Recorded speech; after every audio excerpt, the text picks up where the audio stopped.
right, thank you for joining us. This is step 8 of the Easier Ways framework with Randy Hyden. And if you've been following along, Randy has been introducing his view of the 12-step programs that you would find in AA. I've been exploring the journey from the Underearners Anonymous perspective. So yeah, I'll repeat a few of the tidbits here that if you are watching this and if you've been viewing us for a while, you already know that all the time that you spend watching this material or watching any of the Living Library material is creditable hours at the Living Library Time Bank. So yeah, please let me know if I can assist you on logging those hours and learning more about how regenerative economies work and how presence and dignity kind of changes the financial network that we're building here. So Randy, we are on now step 8. And as has been our custom, I am going to read the Underearners Anonymous version of step 8, and then I'll ask you to read the Easier Ways framework and ask you a little bit how you came to your wording of this. So step 8 that I have handwritten notes here from Underearners Anonymous says that we made a list of all persons we had harmed and became willing to make amends to them all. So that's step 8. And I'll turn it over to you. So my wording of that is to release our emotional burdens. We created a list of individuals we have wronged, those who have harmed us, and our responses to how we were injured. Mm. So yeah, the emphasis is on emotional burdens, Hmm. which if you listen to our conversation about step 7, we were speaking about insecurities. Yeah. Now, I can't imagine a human being who has an insecurity that doesn't have a strong emotional charge tied with that. So, to just say, kind of, this is my way of just using a little different language for the same thing to help the person understand that it is complicated, it's very personal, but it's also very human. Um, that again, we're going into a place where it could be very easy, especially again when we're talking under earners anonymous. The big challenge here is what we're addressing is we're not living up to our potential, especially in the realm of our finances, our career, and how it's affected our self-esteem, our relationship, our whole lives. Such we do live in a world where finances are woven through basically through everything. Um, and we spoke earlier in previous sessions about how I think everybody in some way or form they've had a moment in their life. In fact, maybe many moments when they didn't feel safe due to their financial situation. You might think, "Oh gosh, what do you mean? I mean, I've never really had that big of a child. I never lived on the streets or anything like that." But what if you've ever had moments where you wondered if you could make ends meet? You know, maybe you were concerned about living on the streets, or even if you're affluent, again, you had your aspirations and say again, will we be able to save enough to put our kids in college?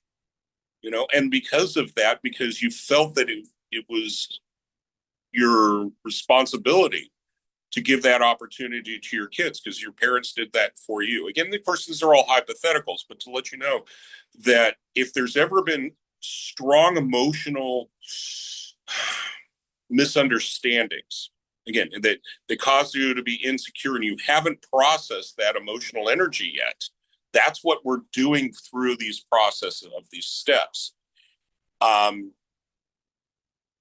And again, this is going from conceptual to being very relational, because again, we're preparing ourselves to speak with people that we've harmed, and also, again, my wording of the next step, the 9th step of actually making amends and stuff, maybe not necessarily doing the same type of conversation but possibly, again, very likely having a conversation with someone that has harmed you.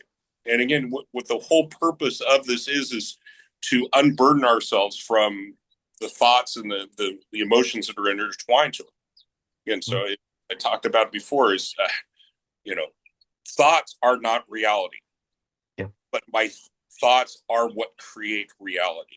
So what we're doing here is reframing situations, but also by doing our best to live in the moment and understand that what is done is done, and really the best what we can do is move forward with a new understanding of who we are in our relationship in life.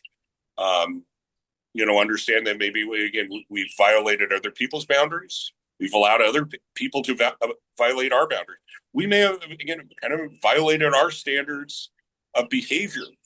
That again, when I talked about again not living up to expectations, so it's getting complicated, and it's really way beyond this conversation. It's way beyond what I've put into this Easier Ways book and stuff. You're going to have to go through it. Yeah. Yeah. Yeah. What I just made a connection just now as well as I was listening to you. Um, because to go from the intellectual to the relational, to really be able to be willing to make amends, to whoever have harmed you. I'm just realizing that there's exercises that once a participant is feeling safe enough, they can have that dialogue first.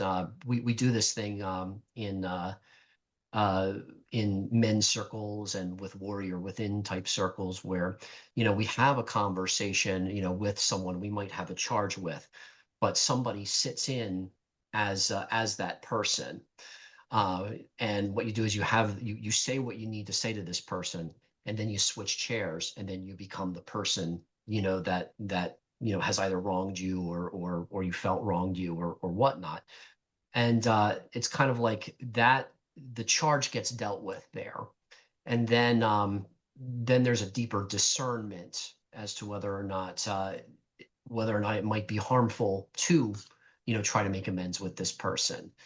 um, what I also like about your wording as well too, it's not only about who we felt had harmed, that we had harmed. It's also about who we perceive as harming us. And as I said in the last step a little while ago, I know that sometimes when I get agitated, I tend to take it out on my kids, and that's where I am seeing the harm I am doing. And the work that I've been doing is, again, I go into that interview type of scenario where I did this in front of witnesses, where I had a conversation with my daughter, especially when, when I feel very much stressed and under pressure. And I asked her for her forgiveness. I asked for her understanding. I became her in this dialogue, and I expressed what I felt was her wisdom, and it started to take away the charge. I'm not perfect by any means, but my tendency to be irritated started to lessen on that, and I'm able to try to make amends with my kids with with that kind of an exercise. So it's starting to I'm starting to connect here how we can start to dip our toe in and start to lean into the discomfort without making the full commitment yet to make amends with those people with whom there are still a charge. And I feel like that's where in some ways the line gets drawn in this work. And I like the fact that you are emphasizing the emotional burden, releasing the emotional burden. I want to ask you, Randy, what's worked for you as far as releasing the emotional burden? Yeah, so I what's alive with me right now is to clarify emotional burden, relieving this emotional burden. It's forgiveness, it's Mhm. self forgiveness. But as again, we would do an exercise, and I'm glad you brought up this here. This is not necessarily something that I have ever heard in a 12-step support group setting, but what you're talking about is doing something that is very, very powerful without the potential of possibly hurting another individual. That's in the language of the nine step, except when to do so would hurt others. Uh, so yes, whether it's the preparation or the actualization of approaching the situation for forgiveness. Again, forgiving myself for not knowing then what I know now. You know, forgiving you for again for your not knowing then what you know now. Uh, Yeah. we carry emotional baggage from when we were very, very. When you talk about your making amends to your kids, there's stuff that adults carry around from childhood. Oh yeah. And yeah, so, and if you've never contemplated, again, you start getting into this work and you start understanding how powerful something that you may have even forgotten about is still like a pebble in your shoe. It's been so long with you that you've gotten used to this pain in the ball of your foot, but it's a pain in the ball of your foot. And this process here will allow you to be less burdened by it. We don't want to shut the door. Again, we're not going to spiritually bypass this. We're not going to get into toxic positivity with this and stuff. In fact, the power of this is being very real about it. And again, as I spoke about earlier and stuff, words don't do this justice. You got to go through this, and when you have gone through this, this is the liberation, the inner freedom of the people use the word transformation. Um, Christian circles, again, being born again, of really being free of the past and having an opportunity to be a new person. I guess that's in closing and stuff. Again, this whole process is getting into a new state of being. As you start going through this, if you can again conceptualize the fact that if you weren't carrying around the past in the manner that's handicapping you relationally, emotionally, um, again, it's in the under earners thing is it's affecting your earning potential.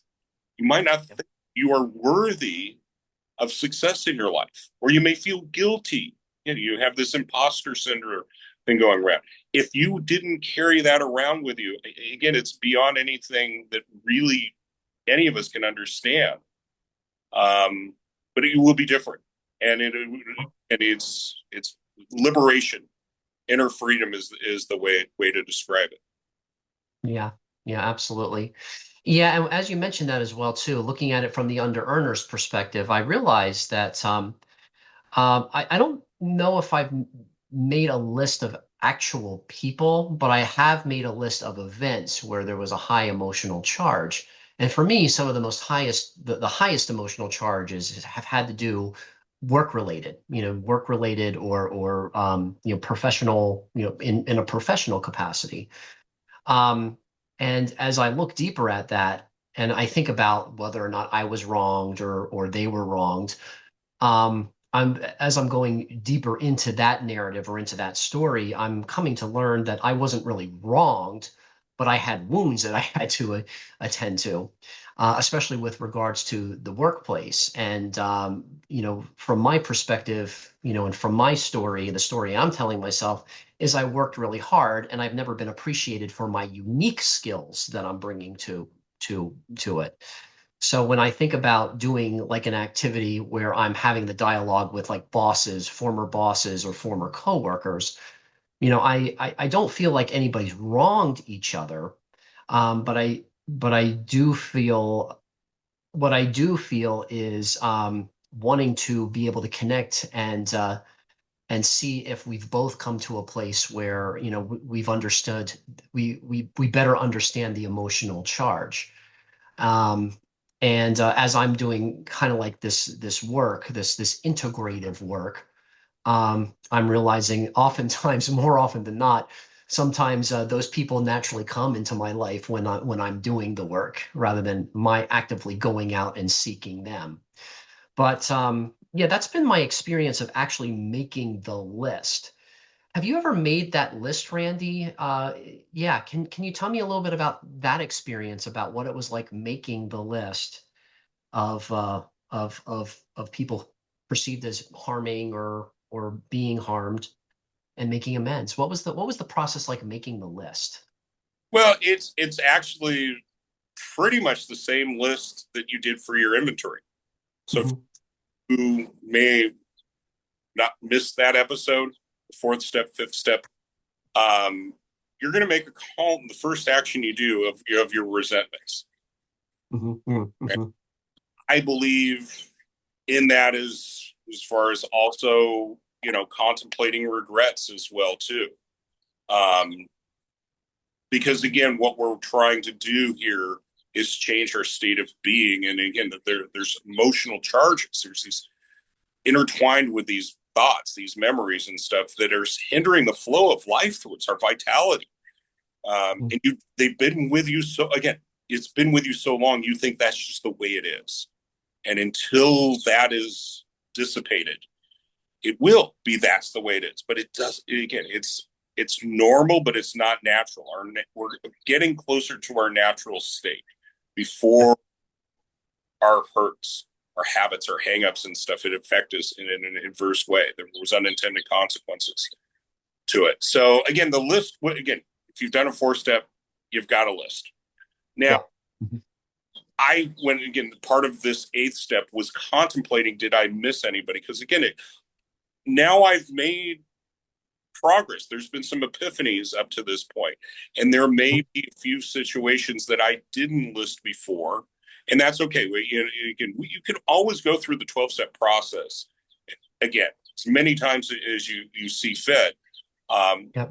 per, I think of it as cyclical, not necessarily linear. Yeah. right. What I'm saying is you don't necessarily go back to step four and try again if you another name and stuff. You feel in the after you finish the 12-step process sometime in the future. Myself, I did it 3 times. I Hmm. led through it 3 times. I've led other people through the process, and there's time when they were sharing, there was moments of clarity that I didn't have before. Um, but yeah, basically that list, and honestly, one of the things I do uniquely, they talk about being very thorough about this, and people will think it needs to be a long list. You're in a again. I was in my 40s. There was so many people that potentially could be on that list and such. Um, do the best you can as you go through. Maybe there's one person is all that's coming up. Hmm. That's enough.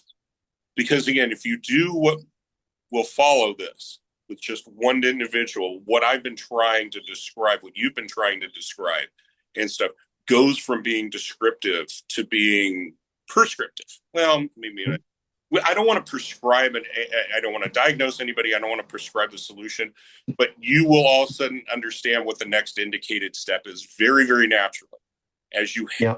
a conversation. If you can do your best to be in the moment, to again, not to try to turn this into something that it isn't, spiritual bypassing or again, toxic positivity and stuff. Just be very grounded as you can be. Yep.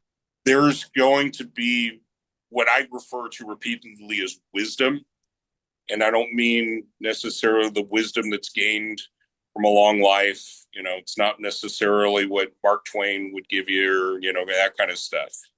There's innate knowing. Again, this is back to the God thing. The Spirit is with us and is working through us. And if we're paying attention, it could be called inspiration or instinct, insights. Um, and these, all of a sudden, you're just like, okay, I, I know what I need to do next. Mhm. And that's that confidence I was it was referring to as well. Is like, okay, yeah, this is what I do next. You do it, and next thing you know, there's a confirmation. It's probably not going to be the same. You want again talking about making amends with people. There is certainly no guarantee you make an amends with somebody that they're going to want to talk with you, let alone Right. have a a response that you would prefer, uh, Hmm. which we'll get into more into step 9 and stuff. But again, we part of the realizing I have no control over what other people do. Only have control over what my intentions are, my focus of attention, and my actions with that, and that's enough. Yep. Yep. Yeah. What I'm also realizing as well, too, in taking responsibility for harm caused or harm received, um, I realize a tool that I like to use as well too is taking inventory, maybe not so much of the people, but also taking inventory of the facts, the stories, and the feelings. And we discussed this in a previous conversation as well too. I mean, I recently wrote an email to a group of individuals where I was feeling an emotional charge, but instead of telling them the story of how I was wronged, I simply just made a list of facts about what exactly happened and asked them, if you're open to conversation around this, please, please let me know. I'd love to hear from you. So, so in a way, I kind of did start to make amends. It went beyond the willingness, but was extending the kind of extending the olive branch through the facts. And yeah. So I'm starting to notice and to discern that there's tools around this also without making it personal to people as well too, which could be damaging or which could be intimidating as well too. So yeah, so that's kind of what's alive for me at this moment, being in this process now, and this is my first time through a 12-step process. But yeah, sometimes I'm doing the work and I don't give myself credit for doing the work. And I believe that's again part of human Mhm, behavior. This is human nature. mhm. Um, most of us, yeah, most of us really don't understand. Like again, we have incomplete knowing, as I was alluding Yeah. earlier and stuff. But there is a knowing. Mhm.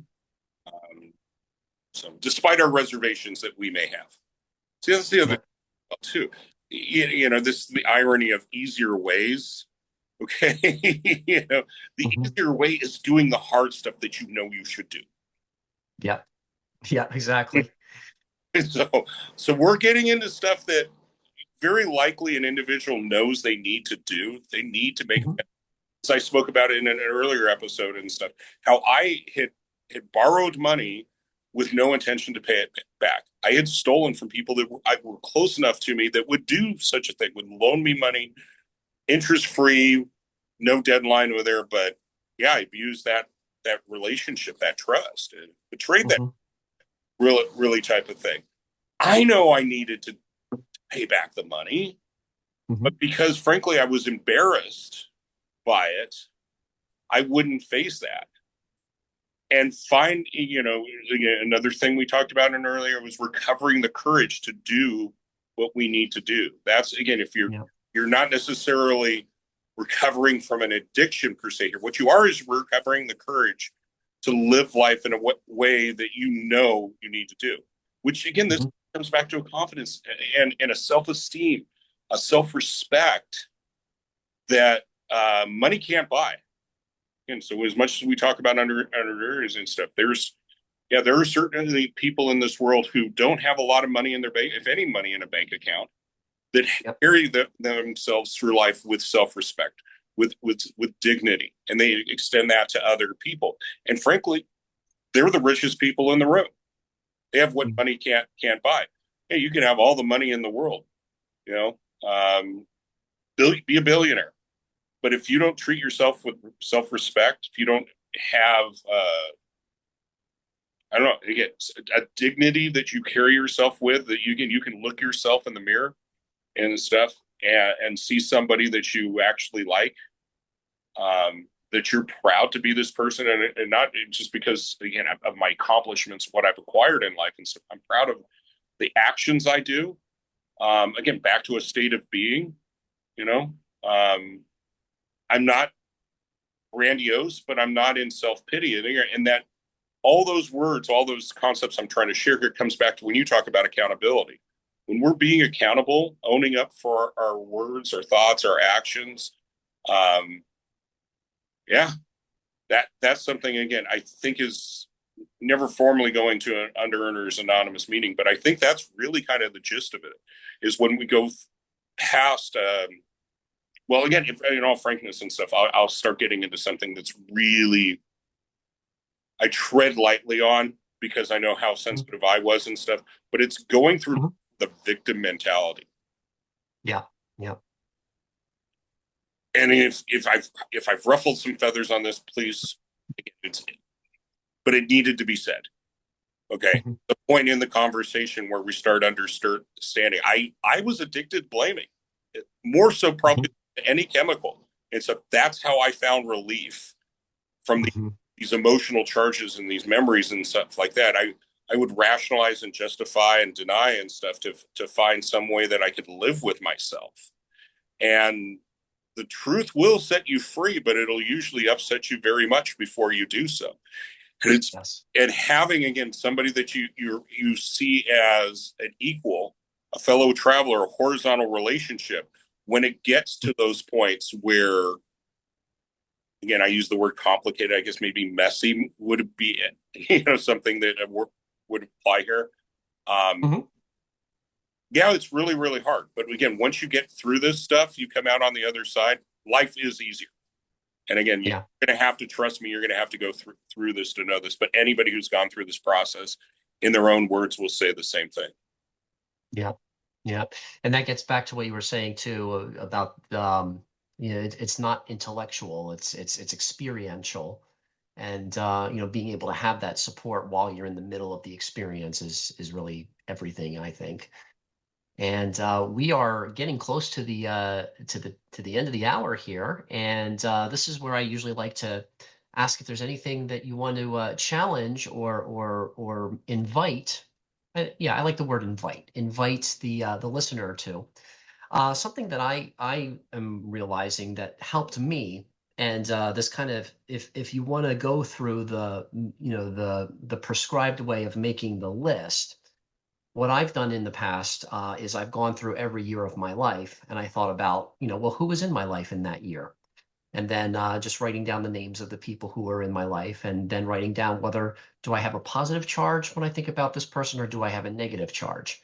And then just move on to the next year. So I think I would go back to when I was 10 years old. So I would think back to 1986. Okay, who was in my life there? And then go up through the grades through school, high school, college, first jobs, next job, job after that, and just who was in my life, and then just write down, oh, okay, what do I have a positive or a negative charge when I think of this person? And then if I'm willing or if I feel willing, or if I'm strong enough at the moment, leaning into the charge, the negative charge, and seeing what that is about. So if that's something that the listener feels ready for, that's a nice kind of like a dip your toe in if you want to do a life review and see if anybody comes up for you that you might want to reach out and make amends with. So that's my challenge and my invitation. Is there anything, Randy, that you would like to propose or invite the listener to? I love that exercise. I've never heard of it before. I think that's great. Mhm. My spin on that would be those doing that same exercise, but those that Mhm. you have an infatuation with. Mhm. So again, Mhm. say a positive charge. And maybe you were thinking about, man, I really wish I could have been like this person. Or Mhm. gosh, if that romantic relationship had worked out, how my life would have been. Or a job or whatever you can. Maybe you didn't get to go to college. Whatever it is that you have an infatuation with, you're Mhm. not necessarily a negative charge. It's something that you're like, mm-hmm, yeah, gosh, man, I know, yeah, yeah. If this Mhm. had worked out, my life would have been better. Okay, this is back to talking about the expectations that we carry. Frankly, that's back to again how thoughts are not reality. That's Yep. that's really a kind of an insanity what I'm just describing before, but it's also part of the human condition. What I'm proposing here, I think, are scenarios that every person has in some degree of a relationship of like wow, yeah, if I don't know, my dad didn't die when I was young, or if I Mm, myself, I lack discipline. And if I had just gone into the military, and if I had a mentor when I was young during those years of transitioning out of high school and stuff, if somebody had helped me get out of that again lifestyle, that the only thing I really was motivated by was having as much fun as I possibly could in life, mhm. and readjust my priorities. But again, now I'm saying this, and if it's not personal to you, you might be going, well, dude, whatever and stuff. What's done is done. You're 62 years old. There's not anything to be gained by going down memory lane and stuff in that shape or form. Now, again, because in closing, do this exercise that Mike brought up and stuff. And again, if you contemplate a person, place, or thing in your life, regardless whether it's got a negative charge, there's a God, ooh, don't, ooh, wish I could do that one over again, or I wish this had happened type of Mm. again. So resentments are the negative charge. Regrets would probably be when I'm referring to infatuation. So if you review regrets or resentments and such, just make note of them. Notice. So again, this is not good or bad. This is not meant to be an exercise of becoming overly self-conscious or Mm. open up old wounds or anything like that. If you're not ready for it, please also don't beat yourself up. If you don't want to play around Fine. with stuff, please don't. If you see potential benefits, please do it with somebody that is trusted, that could help be Mm. an advisor with this, and you can just maybe do this in a little bite size, just one person relationship. What is, again, your relationship with your parents? You know, that's a complicated one, I think, for every person. Or if you're a parent, the relationship with your kids, you could just sit down with a trusted advisor, somebody that you would recognize as being non-judgmental, um, that could give you a fresh perspective, some clarity on everything here. Um, yeah, that's what I'd like to throw out there for you to consider. Or not, don't do it. Just just ponder this stuff, and maybe there'll be a day when you do. Excellent. All right. Well, thank you so much, Randy. This has been step 8. So we will meet again soon and we will go over step 9. But for now, adios.